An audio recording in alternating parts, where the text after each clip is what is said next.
Hey everyone, hope you guys are doing well. I'm in a place called Panthera.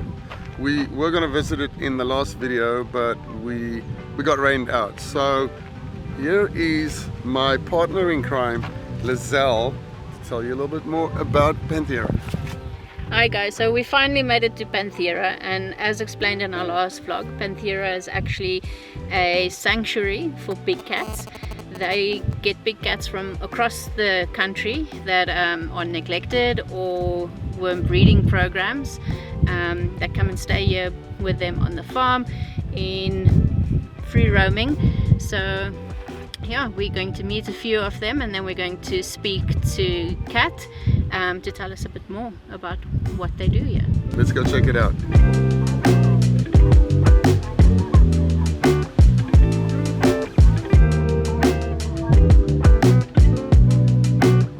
We just saw the volunteers starting to feed the cats, and literally you can hear the lions start roaring and just making their noise, and it's kind of crap scary actually. It's exciting. Sure. Yeah, for sure. It's more like inspiring.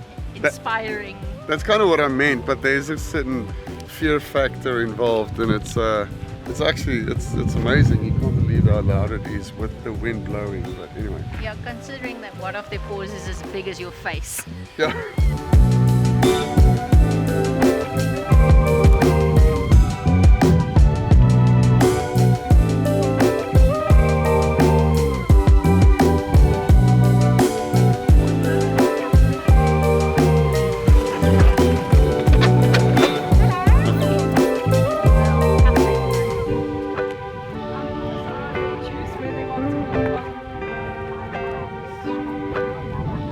So Kat, you just told us that you guys are turning 8 very soon. Yes. How did you actually get to start Panthera?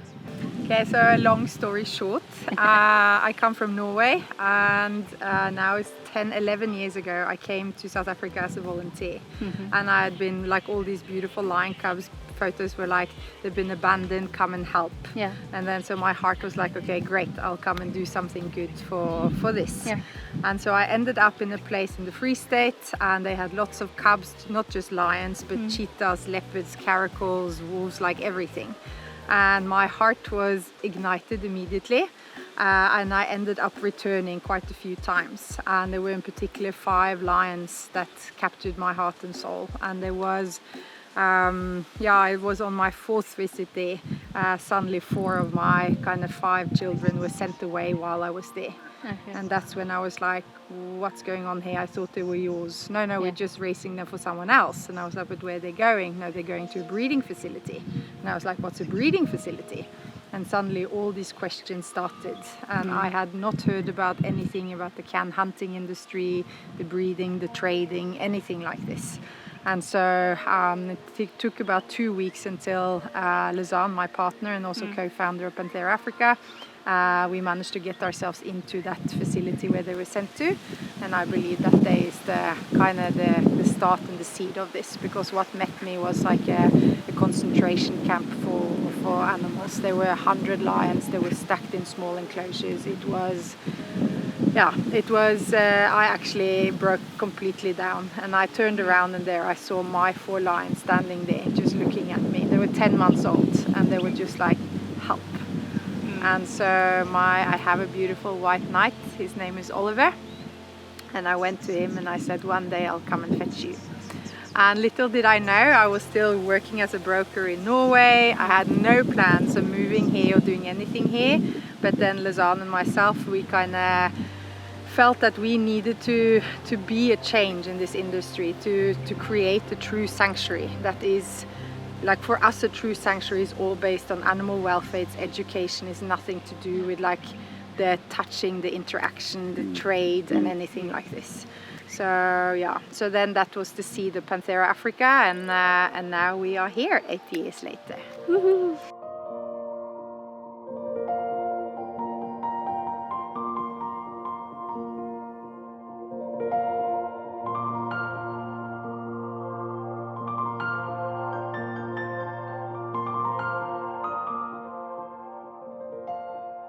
How is it possible for me to actually interact with a wild animal? Yeah.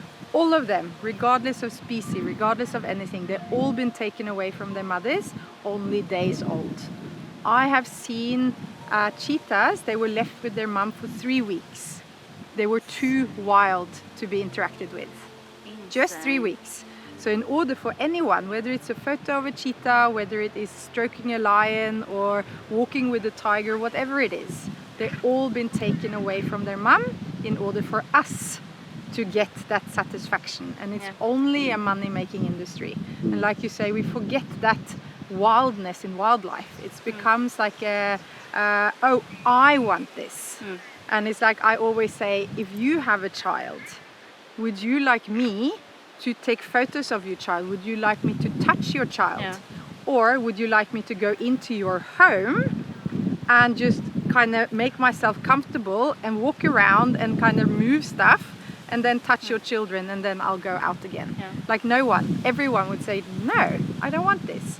And this is also why we see more and more, I would call it like the incidences, if you can call it that, whether it's with the cheetahs or the lion cubs, whatever it is, that there are more attacks because that's the only language they have. It's like, it's enough. And we forget Self-defense. and we forget to feel. We become so occupied with the photo that you forget to feel actually what is it going on here with this lion or this the cheetah. And so you don't pick up their information, whether it is like the tail twitching, the ears, they give us a million signs. And people like suddenly out of nowhere they attacked. We forget to feel. We are too much here and this is where we need to communicate. So this is kind of where I always say, put yourself in their position and ask yourself, would you like this?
So you guys have 28 cats on the premises at the moment, but we saw about 7 this morning.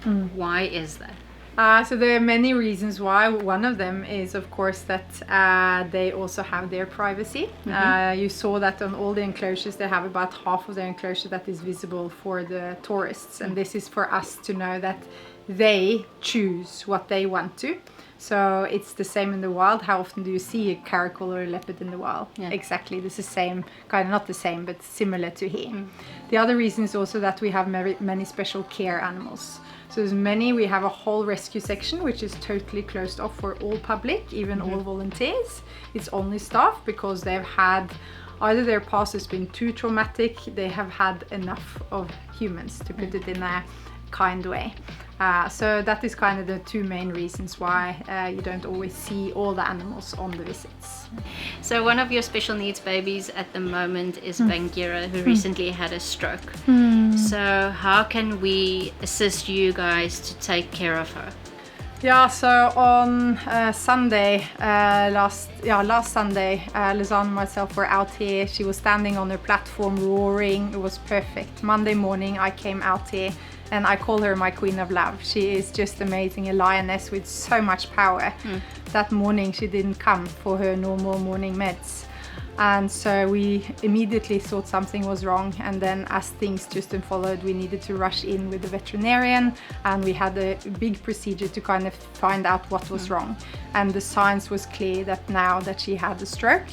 So we have done the fundraising. People have already helped with over 15,000 Rand to help us cover the current vet bill. However, the aftercare is also enormous, and you never know how long this is going to be, the meds, the vet visits, etc., etc. So if I can plead to the hearts out there, we need all the help we can do to become a guardian of her or any of our other animals. We have, like we said, 28 other animals. They all have some sort of special needs. And so by becoming a guardian, you help us with the veterinarian bill to feed them. Just our food bill is like over 100,000 a month. And so there's a lot of expenses that you can help with. And even just come for a visit, because the most important thing is also the education. So as I said, like, you become their voice, and then when you spread your voice, people will listen, and this is how we can change this whole industry.